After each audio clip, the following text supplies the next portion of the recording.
الرضا. أهم حاجة نرضى بالمقسوم لينا ونقول الحمد لله. قصتنا النهاردة عن أسرة ما كانتش راضية بقضاء الله. اتجهوا للسحر والدجل، كانوا فاكرين إنه هيغير حياتهم للأفضل، بس للأسف قلب حياتهم جحيم وعذاب، وده كله بسبب. اسمع القصة للآخر علشان تعرف حكاية الحمل بالسحر. لو عجبك الفيديو اشترك في القناة وفعل زر الجرس عشان يوصلك كل جديد. صاحب القصة بيحكوا يقول: أنا محمد سعيد، 27 سنة، اتجوزت من 5 سنين. مراتي ماتت من 8 شهور وهي حامل في الشهر التاني، بعد معاناة إنها تحمل أصلا، مع إننا كشفنا وقالت لي إن المشكلة مش فيا ولا فيها، والموضوع وقت مش أكتر. حسيت إني انتهيت وحياتي باظت. أنا شغال كاشير في كافيه في مدينة نصر، مواعيد شغلي من 4 العصر ل2 الفجر، وساكن في الخصوص قبل المرج. طريقي كل يوم بعدي على مقابر اللي فيها مراتي الله يرحمها.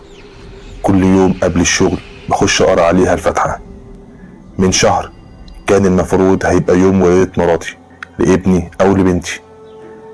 تعبت جدا وجالي صداع شديد من الحزن والتفكير، فقعدت في البيت ما رحتش الشغل ونمت. حلمت إني كنت لابس جلابية سودة وعليها شال أخضر وعمة، ودخلت المقابر ودخلت لجوه كتير، وعديت مقبرة مراتي ودخلت أكتر لغاية ما لقيت خيمة كبيرة كانت مقفولة بقماش، انعكاس ضوء الخيمة مخليها حمرة.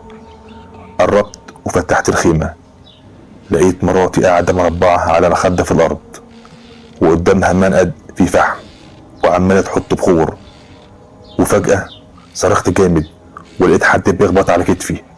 لفيت لقيت واحدة وشها كان مكرمش واسود وكركوبة، وبصوت تخين جدا ما يشبهش صوت بنت قالت لي: خد ابنك.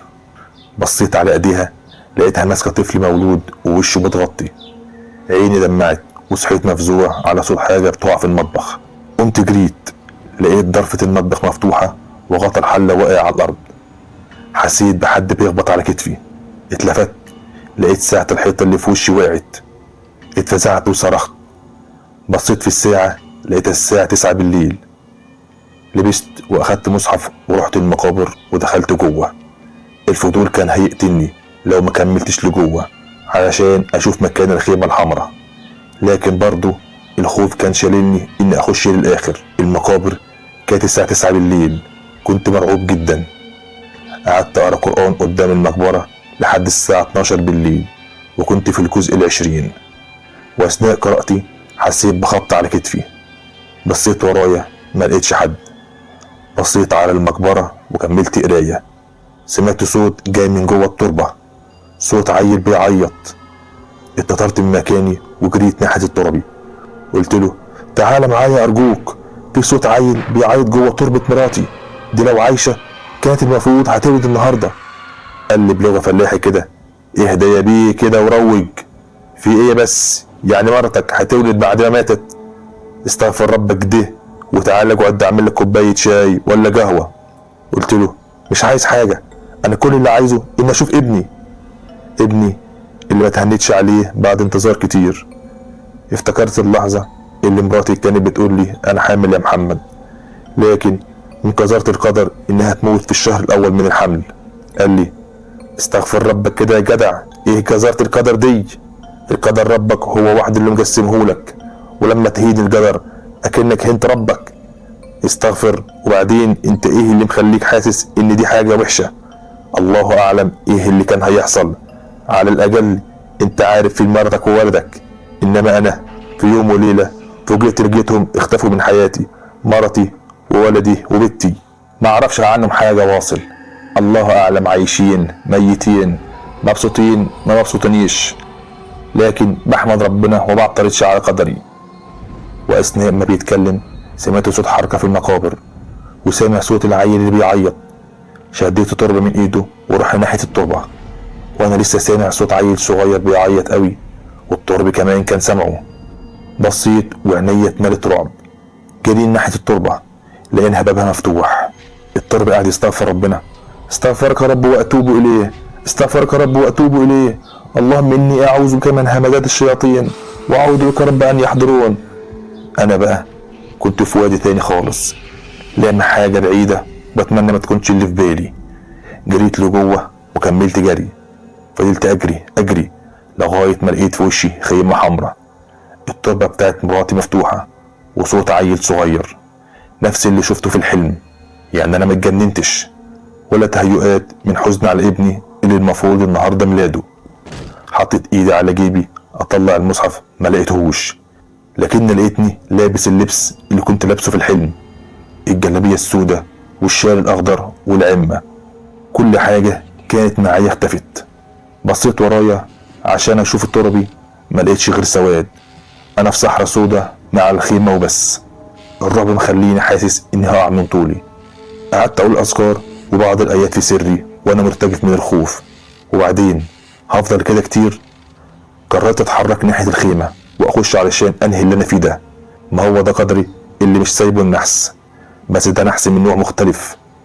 رفعت الستارة اللي عند الباب وانا خايف الاقي مراتي قاعدة وتصرخ زي الحلم، لكن لقيت الخيمة فاضية تماما.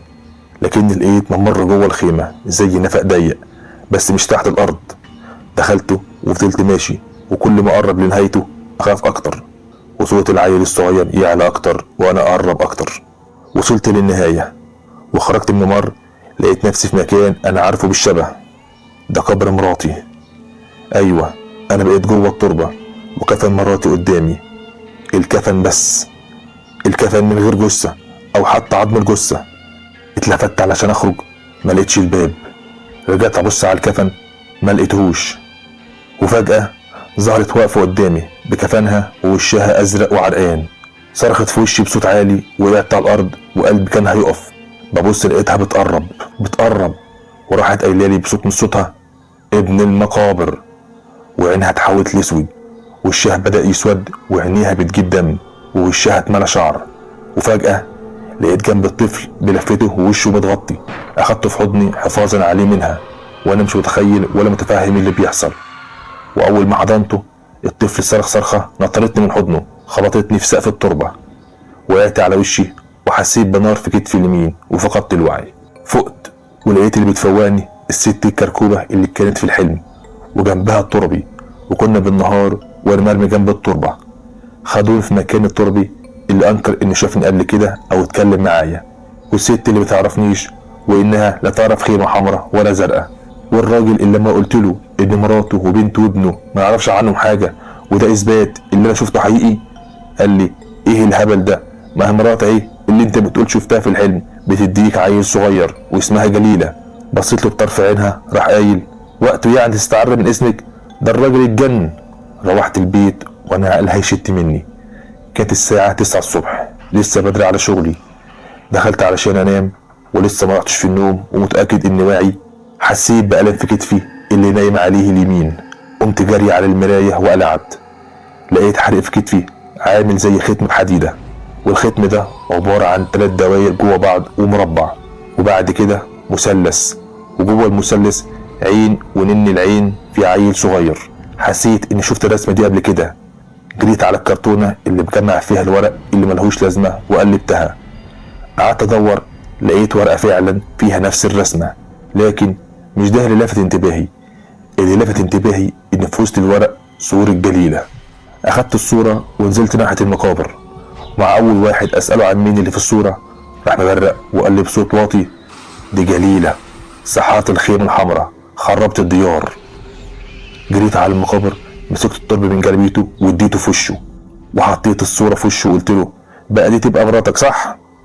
وضربته وهو بيقول لي: والله مراتي، اقسم بالله مراتي، انا هفهمك على كل حاجة. انا كدبت عليك في انكار اني شفتك، انا فعلا شفتك، والحوار اللي ضرب بينا حقيقي، لكن جليلة مراتي برضو، لكن غصب عني. دي سحارة، لو كنت رفضت كانت قتلتني. لكن مراتي لما عرفت وهي محذراني من اني اختلط بجليلة، قامت واخدة عيالي وخرجت، ومن يومها ما شفتهمش. قلت له: وايه اللي جاب صور جليلة في ورق مراتي؟ وايه العلامة اللي في كتفي؟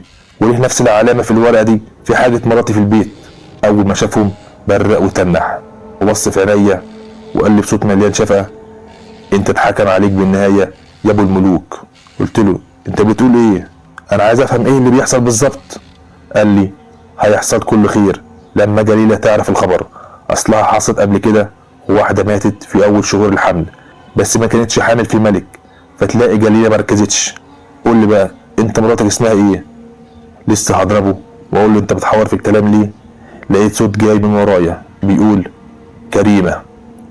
اتلفت لقيت جليلة ورايا وقالت لي سيبه وتعالى بالليل الساعة 12 في الخيمة، المرة دي مش هسودلك الجو ولا هغيبك عن الوضع، انا خلاص ربطت كل حاجة، تعالى وانا هفهمك. قلت لها بزعيق انت تفهميني دلوقتي والا. حطت ايديها المشقاقة على بقي وقالت لي بصوت مخيف ما تغضبنيش عليك، روح وتعالى الساعة 12 بالليل وهات معاك الملك. وعينيها بقت سودة وبدأ وشها يتغير. سيبتها وروحت.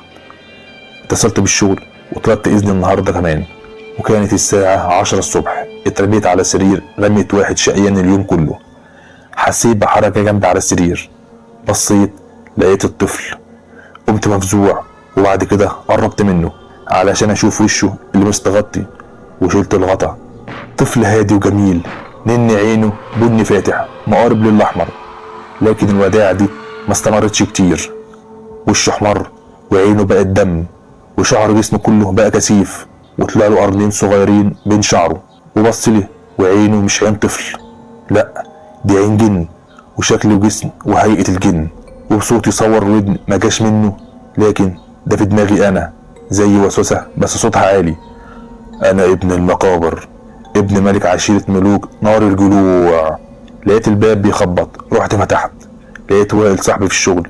قال لي اول ما فتحت ايه يا ابو حميد مالك انت شكلك حلو اهو مش تعبان، قلقتني على صرخ من وائل وتبريق واستعاذات من الشيطان الرجيم. وشه ازرق وتشنج من منظر انا لسه مش عارفه، بس في الغالب المنظر يا فيا يا في حاجه ورايا.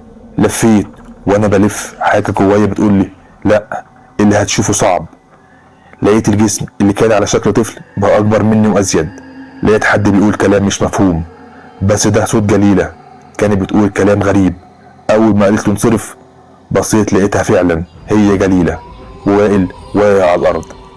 قالت لي كنت حاسة انه مش هيصبر لنص الليل علشان ياخد وضعه، هو دلوقتي بقى خادم ليا. قلت لها مين بقى الخادم وليه مراتي وليه انا وليه ابني؟ انا مش فاهم حاجة. صفعتها في وشي نزلت على دماغي هزتني لما قالت لي انت ما بتخلفش. كملت كلامها وقالت لي بالليل هفهمك التفاصيل وحاول تبعد عن الشقة دلوقتي. مشيت وانا متنح في الشارع ودخلت مستشفى كبيرة وعملت كشف سريع، وفي خلال ساعتين طلعت نتيجة الصفعة التانية، العقم وراثي. وده بقى اغرب مرض في العالم، ان ابويا ما بيخلفش ودي معجزة، والدكتور ما كانش عنده اللي يفيدني بيه. وائل اخدني لبيته، نمت للساعة 11 وبعدها نزلت روحت البيت. اخدت صورة امي وابويا ومشيت ناحية جليلة. دخلت الترب وكانت تربي نايم بره. وصلت تربة مراتي اللي لسه مفتوحة وانا جوايا حاجة بتقول لي هتفضل خايف لحد امتى وهتشوف ايه اكتر من اللي انت شفته. لسه هنزل التربة سمعت شرخة شديدة جاية من جوه التربة. جريت وانا متأكد انه من ناحية جليلة. وصلت الخيمة اللي ما كانتش منورة المرة دي، نورت بالكشاف اللي ضوءه ضعيف في المكان. لقيت جليلة مرمية على الارض وتطلع في الروح. طلعت صورة امي قلت لها اعملي حاجة عدل قبل ما تروح للي خلقك، الست دي تعرفيها؟ قالت لي بصوت مبحوح ورايح لا. طلعت صورة والدي قلت لها طب ده تعرفيه؟ قالت لي بنفس النبرة ده لو ابوك اللغز اتحل، انت ابن الجان، ابنك ابن المقابر. ابوك جالي من حوالي 30 سنة او اقل وقال لي انه ما بيخلفش. عملت فيه اللي عملته فيك عن طريق مراتك وانت اتولدت زي الباقيين كلهم، لكن عمرها ما حصلت وتدور الايام ونفس الجن يجيله حفيد بقوته وقوة ابنه. انا كنت حاسة انه مش هيخدمني وانه لو كرهك ومش تبعك كان موتك، لكن استغبيت وحضرته وادي طرد خدمي واذاني. لكني كنت عامله حسابي وخادم هيكتبوا التفسير على قد ما يفضل فيا روح. في ورق هتلاقيه في تربة مراتك، انزل اقراه وهتلاقي اللي انا مش قادر اشرحه دلوقتي. جريت على المقبرة ودخلت لقيت الكفن مكانه والعظم فيه، ولقيت ورقة في الارض وعليها طوبة. اخدت الورقة وبدأت اقرا. كل واحد عنده مشكلة في الخلفة ومش راضي باسمته بيجيلي أو بتجيلي مراته، بديها ورقة فيها رسمة معينة بتحضر ملك عشيرة، والملك ده خادم ليا بيلبس الزوج لوقت معين بيعاشر الزوجة في غياب وعي الزوج، وبعد كده الزوجة بتحمل. كل الحكاية إن ملك عشيرة دار جلوع خادمي بيخلي الزوجة تحمل فتولد فيفرحوا. وقبل كده واحدة حملت وماتت في الشهر الثالث وما ولدتش في القبر، لأن ابنها مات في بطنها زي أي واحدة حامل بتموت. لكن إنها تموت وباقي العشائر يشرف على حماية الجنين حتى ميعاد الاستجابة، ده اللي عمرها ما حصلت. لقيت الكلام بيتكتب كأن واحد مخفي بيكتب. كأن إيه؟ ما قالت لي خدامها هيكتبوا اللي هي فهمته. انت ابن جان، فلما لبسك الخادم اللي لبس ابوك والمجيئك قبل كده اصبح ابنك عبارة عن ابن من نار احياه جن من نار، واصبح تكوين الجنين هو تكوين ملك من ملوك الجن وبصفاتهم وبأعلى قدرات ممكن يتصفوا بيها. ما يقدرش يأذيك لانه بيعتبرك من قبيلته.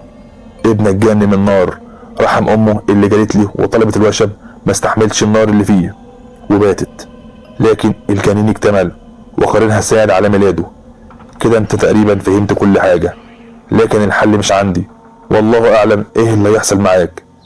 اقلب الورقة وحط عليها طوبة وسيبها قدام عمار التربي علشان اقول له انا حابسة مراته وعياله فين. باب التربة اتقفل لوحده ومبقاش فيه غير ضوء خفيف في كشاف التليفون. خرجت الورقة من تحت الباب وسبت طرفها جوه وولعت الكشاف. ملقتش الكفن. حسيت حد ورايا وجسمه سخن. اتلفت لقيت الشيطان اللي مش قادر اقول عليه ابني واقف وعينيه كلها حمرا ووشه احمر ومليان شعر. سمعت صوت صراخ شديد وقوي ورايا. لفيت لقيت كريمة بوشها الازرق وجسمها ملفوف بالكفن وعمالة تصرخ وفجأة كأنه شوال وفضي. الكفن نزل فيه عظم ووسوسة قالت في دماغي لقد رحل القرين وانتهى، وصوت زئير الشيطان ده ورايا. بصيت له وقلت له عايز مني ايه؟ انا ما اذيتكش. قال لي بنفس طريقة الوسوسة اللي في دماغي انا لم ولن اؤذيك، فانت من قبيلة انا ملكها، لكني ساخذك الى قبيلتك الى العالم السفلي الى العالم الناري. والضوء الاحمر ملأ المكان والورقة اللي في الباب التربي سحبها والجن قرب مني وقال لي الى منزلتك الفراغة اهبط يا عديم الرضا. وحسيت ان الارض بتشقق وبتبلعني وبتسحب لتحت، وسمعت صوت تربي بيقول الحمد لله ولادي ومراتي عايشين، وانا لسه بتسحب وبنزل. باب التربة اتفتح، التربة نزل جري وحاول يسحبني. قلت له على مكان مذكراتي ويضيف عليهم اللي في الورقة ويسلمهم لحد علشان ينشرهم، يمكن الناس تتبعث وترضى بالمقسوم. والارض سحبتني لغاية ما غطت دماغي وكل حاجة انتهت. وهي دي نهاية الحكاية.